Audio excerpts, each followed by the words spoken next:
মুম্বাইয়ের প্রস্তুতি শিবিরে হার্দিক, দেখা নেই রোহিতের। আইপিএলের আগে অন্য মাঠে প্রাক্তন নেতা। মুম্বাই ইন্ডিয়ান্সের প্রস্তুতি শিবিরে সোমবার যোগ দিয়েছেন হার্দিক পান্ডিয়া। নতুন অধিনায়ক শিবিরে চলে এলেও দেখা নেই প্রাক্তন অধিনায়কের। ইংল্যান্ড সিরিজ শেষ হওয়ার পর রোহিত মুম্বাইয়ে থাকলেও আইপিএল ফ্র্যাঞ্চাইজির শিবিরে যোগ দেয়নি। মঙ্গলবার তাকে দেখা গেল অন্য মাঠে।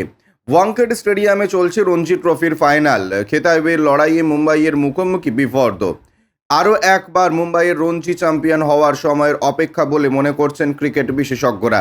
প্রিয় দলের খেলা দেখতে মাঠে গিয়েছেন সুনীল গাভাস্কর, সচিন তেন্ডুলকরের মতন প্রাক্তন ক্রিকেটারেরা। মঙ্গলবার আজিঙ্ক্য রাহানের দলের খেলা দেখতে ওয়াংখেড়েতে গেলেন রোহিত।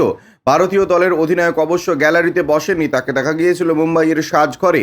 রঞ্জি দলের সতীর্থদের সঙ্গে বেশ কিছুক্ষণ কথাও বলেন রোহিত। সেই ভিডিও সমাজ মাধ্যমে ক্রিকেট প্রেমীদের সঙ্গে ভাগ করে নিয়েছে ভারতীয় ক্রিকেট বোর্ড বিসিসিআই। মনে করা হচ্ছে কয়েকদিন বিশ্রাম নিয়ে মুম্বাই ইন্ডিয়ান্সের সম্প্রতি শিবিরে যোগ দেবেন রোহিত। রঞ্জি ট্রফিতে সফলতম দল মুম্বাই।